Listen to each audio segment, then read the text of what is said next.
समास में हमने आगे देखा था अव्ययी भाव समास और तत्पुरुष समास। इसका एक 11 मिनट का एक सिंपल वीडियो है जो मैं आपसे शेयर करूंगी, जिससे आपको पता चल जाएगा कि कौन से पॉइंट को किस तरीके से पहचान सकते हो। उसके लिए भी मैंने सर्च करके रखा है, मैं आज गूगल क्लासरूम पे डाल दूंगी, सीधा ही डाल दूंगी ताकि आपको समझ में आ जाए।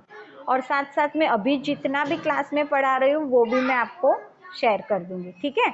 तो आइए देखते हैं कि विभक्ति के आधार पर तत्पुरुष समास जो हमें दिया ना, उसके आधार पर भी उसके 6 भेद दिए गए हैं। तो आज हम पढ़ेंगे तत्पुरुष समास के 6 भेद। 6 भेदों में से हमें जो दिया गया है, एक होता है कर्म तत्पुरुष समास, कर्म तत्पुरुष समास, करण तत्पुरुष समास, संप्रदान तत्पुरुष समास, अपादान तत्पुरुष समास, संबंध तत्पुरुष समास और अधिकरण तत्पुरुष समास। इन तीनों इन 6 समासों को पहचानने का तरीका भी बड़ा आसान है, लेकिन ये किसके भेद है? तो तत्पुरुष समास के भेद है। यानी अभी मेन पॉइंट में सिर्फ हमने 2 पॉइंट पढ़े, दूसरे पॉइंट के भी 6 पॉइंट है, वो हमें देखने हैं आज। देखो, यहाँ हम पहले पढ़ेंगे कर्म तत्पुरुष समास। कर्म तत्पुरुष समास के अंदर को विभक्ति आती है, जिसका आपको ध्यान रखना है। जैसे रथ चालक मूल शब्द है, रथ को चलाने वाला, तो जहाँ पे को आता है वहां पे याद रखना कि कर्म तत्पुरुष समास का समावेश होता है। कैसे पता चलेगा? जब आपको मूल शब्द दिया होगा तो आपको उस शब्द को अलग करना है। अलग करते समय अगर आप में को आता है तो समझना कि कर्म तत्पुरुष समास का समावेश हुआ है। या तो फिर चिड़ी मार, चिड़ियों को मारने वाला, उसको क्या कहा जाता है? चिड़ी मार कहा जाता है।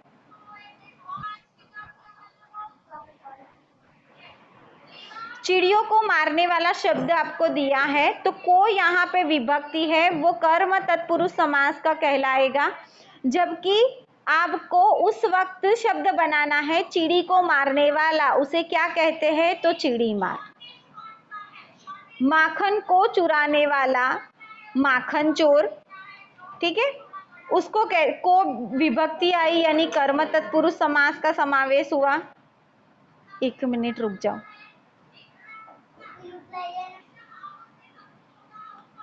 माखन चोर को विभक्ति आई। गगन चुंबी, गगन चुंबी, गगन को चुमने वाला दिया हो तो वो क्या कहलाएगा? गगन चुंबी। मुंह तोड़, मुंह को तोड़ने वाला को आएगा तो कर्म तत्पुरुष समास ही गिना जाएगा। विभक्ति क्या है?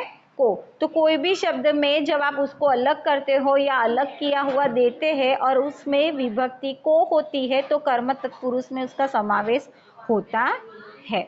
जैसे कि हमें यहाँ पे उसका लोप हो जाना यानी गायब हो जाना, लोप हो जाना यानी गायब हो जाना। कैसे? तो को विभक्ति चिन्ह का लोप हो जाना।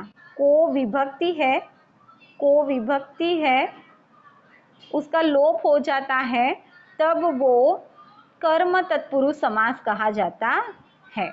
उसी तरीके से यहाँ पे मूल शब्द दिए हैं, करण तत्पुरुष समास में से आएगा और के द्वारा आएगा। तो स्वयं द्वारा रचित, तो स्वरचित, खुद ने रचना की हो तो उसको कहते हैं स्वरचित। शोकग्रस्त, शोक से ग्रस्त, तो से आया। भूख मरी, भूख से मरी। मेरा तो डेटा भी खत्म हो गया आज। भूख से मरी यानी भूख मरी आया। आंखों देखा, आंखों से देखा, आंखों से देखा, तो से है वो यहाँ पे लोप होता है इसका। और बाणाहत यानी बाण से आहत, तो वहाँ पर भी से आता है, जिसके वजह से उसका लोप होता, से का लोप होता है। तो करण तत्पुरुष समास को जानने के लिए केवल 2 ही चीज़ों का ध्यान रखेंगे। एक जो रहेगा से और दूसरा है के द्वारा। इतनी चीज़ों का समावेश होगा। जैसे यहाँ पे विभक्ति चिन्हों का लोप हुआ है, तो किस विभक्ति चिन्हों का लोप हुआ है? से और के द्वारा विभक्ति चिन्हों का लोप हुआ है। कहाँ पर हुआ है? तो शब्दों के अंदर हुआ है। कौन से शब्दों के अंदर हुआ है? तो मूल शब्द के अंदर हुआ है। कैसे हुआ है? तो जैसे स्वयं चरित है, जिसका सिंपल अर्थ निकलता है स्वचरित, तो इसके अंदर से किसका लोप हुआ है? द्वारा का लोप हुआ है।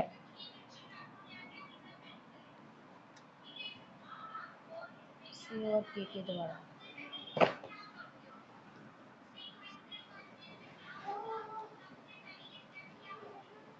तीसरा पॉइंट, संप्रदान तत्पुरुष समास, उसके अंदर के लिए का लोप होगा। जैसे कि मूल शब्द दिए हैं, मूल शब्द के अंदर के लिए शब्द का लोप हो जाएगा। जैसे सभा, मूल भवन, सभा के लिए भवन, सभा है इसके लिए भवन रखा है, तो के लिए होगा, उसको पहचानना आसान तरीका मिल जाएगा। विश्राम गृह, विश्राम के लिए गृह, आराम के लिए घर चाहिए। गुरु दक्षिणा, गुरु के लिए दक्षिणा चाहिए, के लिए आया। प्रयोगशाला, प्रयोग के लिए भी शाला चाहिए, क्लासरूम चाहिए, के लिए आया। फिर होगा देशभक्ति, देश के लिए भक्ति, तो के लिए आया। तो यहाँ विभक्ति चिन्ह के लिए का लोप हो जाएगा। कहाँ पे लोप होगा? मूल शब्दों के अंदर लोप होगा। कहाँ से होगा? तो मूल शब्द जब लिखे जाएंगे तब होगा। कैसे लिखे जाएंगे? तो जब आपको कोई बड़ा सेंटेंस दिया जाएगा, उसका शॉर्ट फॉर्म मांगेंगे, तब के लिए विभक्ति चिन्ह का लोप हो जाएगा।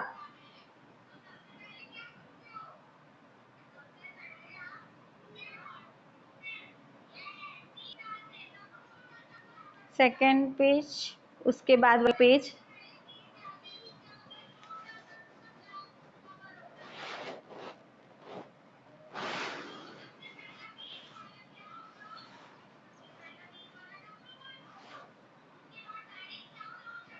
એક આ મેડમ બહુ ચિલ્લાવે છે પીજે કે ના, ખરેખર આટલું પણ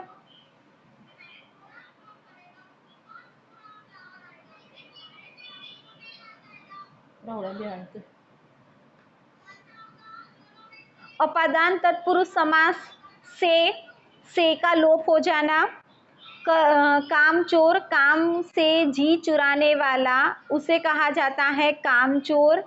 कोई काम दिया हो और हम उसको बार बार टालते हैं, उसको मना करते हैं, तब वो कहा जाता है कामचोर। धनहीन, धन से हीन, से का लोप हो जाना। रण विमुख, रण से विमुख, रण यानी युद्ध का मैदान, उससे विमुख हो जाना। नेत्रहीन, नेत्र यानी नयन, आंख, लोचन, नेत्र से हीन।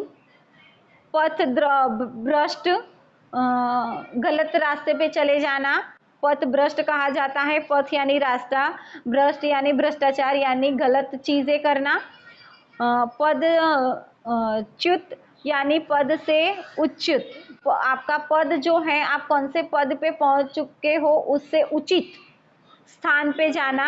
वहां से जो है वो आपका विभक्ति चिन्ह लोप हो जाता है। आगे बताया वैसे मूल शब्दों में से जब से को लोप्त होना। सबंध तत्पुरुष में थोड़ा डिफिकल्ट रहेगा। क्यों? क्योंकि उसमें का आएगा, के आएगा और की आएगा, जबकि का प्रयोग कैसे पहचाना जाएगा? जैसे कि एक चीज होती है, उसकी दूसरे चीज से संबंध होना सबंध तत्पुरुष समास में गिना जाता है। जैसे कि गंगा जल, गंगा का जल, ठीक है। लोकतंत्र, लोक का तंत्र। देव पूजा, देव की पूजा। आम वृक्ष, आम का वृक्ष। राजनीति, राज की नीति। घुड़दौड़ यानी घोड़ों की दौड़। तो पहला मूल शब्द में विभक्ति अगर बीच में लगी भी है तो उसका दूसरे शब्द के साथ संबंध जरूर जुड़ा होता है, उसको संबंध तत्पुरुष समास के अंदर लिया जाता है। एक जो होता है उसके अंदर का लगाया जाता है, के लगाया जाता है या की लगाया जाता है। यहाँ विभक्ति चिन्ह का, के, की का लोप होता है और वो उसी के आधार पर, जैसे कि तत्पुरुष समास के जितने भी भेद दिए और कंस में उसके लोप चिन्ह आपको बताए, वो उसी के माध्यम से अलग होंगे और उन्हीं का समावेश होगा उसके अंदर।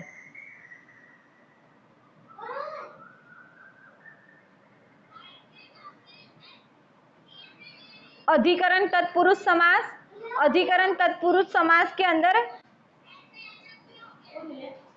अधिकरण तत्पुरुष समास के अंदर में और पर का समावेश होगा। कार्य कुशल, कार्य में कुशल होना, कोई भी कार्य करते हो उसमें पूरा करना। वनवास, वन में वास करना, वनवासी या वनवास। आत्मविश्वास, आत्मा पर विश्वास है, आत्मा है तो उसके ऊपर विश्वास रखना पड़ेगा, नहीं है तो कोई बात नहीं। दीनदयाल, दीनदयाल दीनों पर दयाल, यानी इसीलिए हमारे जितने भी वो सरकारी जो मंडी होती है, जो रेशन कार्ड पे चीज़ें मिलती है, कार्ड पर मिलती है, उसको दीनदयाल नाम दिया गया, यानी दीनों यानी गरीबों पर दया करना, लोगों पर दया करना। सोसाइटी, सोसाइटी उसको कहा जाता है जिसके कार्ड पे सारा सामान मिलता है, गेहूँ, चावल, चीनी, दाल, तेल, रेशन कार्ड, उसको दीनदयाल, दुकान का नाम दीनदयाल दिया गया, यानी दीनों पर दया करने वाला दीनदयाल। आचार निपुण, यानी आचार में जो निपुण होता है वो, यहाँ विभक्ति चिन्ह में पर का लोप हुआ है। कहाँ पर हुआ है? तो मूल शब्दों के अंदर से ही होता है, वाक्यों के अंदर से नहीं। आगे हमने अवयवी भाव समास में देखा, वहां पे उपस्वर्गों को याद रखना है। अवयवी भाव में हमेशा उपस्वर्ग आगे रहते हैं, तभी आपको पता चल जाएगा कि अवयवी भाव समास किसे कहते हैं। तीसरा भेद यहाँ शुरू होगा मेन पॉइंट वाला। मेन पॉइंट में द्विगु समास के बारे में देखेंगे, 5 मिनट देख लेते हैं। द्विगु समास, जिस समस्त पद का पहला पद संख्यावाचक होता हो और शब्द से कुछ वस्तुओं के समूह का बोध हो वहाँ द्विगु समास होता है। आज 2 वीडियो भेजूंगी, दोनों वीडियो देखोगे और कल दोनों वीडियो का रिव्यू दोगे। जिस समस्त पद का पहला पद संख्यावाचक, यानी द्विगु समास में क्या होगा? पहला नंबरिंग वर्ड होगे, नंबर से चलेगी, 3, 4, 5, चौराहा, वैसे 3 मुख वाला, त्रिभुवन, नवरात्रि, नवरात, ऐसे। तो जो पहला पद होगा ना वो संख्यावाचक होगा, जबकि शब्द से कुछ वस्तुओं के समूह का भी बोध हो सकता है, किसी वस्तु का नाम लगना, किसी चीज का नाम उससे जुड़ना, ऐसे समास को द्विगु समास कहा जाता है। शेयर कर रही हूँ पेज में। मुझे भी एक आदत पड़ गई, जब तक टेक्स्ट बुक में आपको ना समझाऊं तब तक पता नहीं चलता।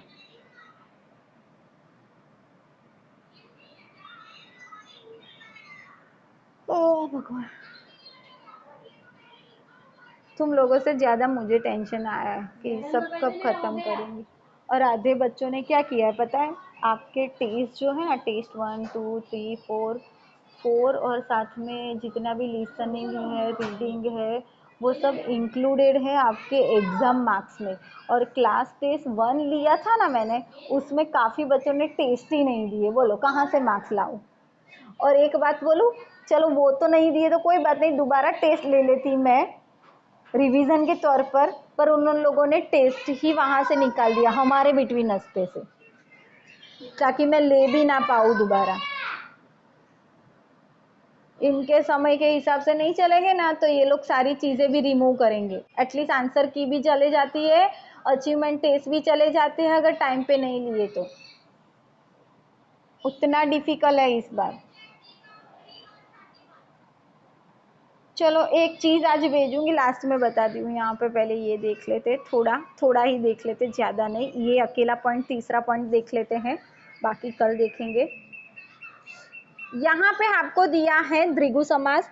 द्विगु समास में समस्त पद, समास विग्रह, समस्त पद और समास विग्रह, आपको इन दोनों चीज़ को याद रखना है। समस्त पद यानी मेन वर्ड, समास विग्रह यानी उसको अलग किया गया वाक्य। उसको संधि के आधार पर ही इसको लिया जाता है। संधि का एक मेन पॉइंट ये रहता है कि जब दो वर्णों के मेल से संधि बनती है तो यहाँ पे दो शब्द के मेल से समास बनता है।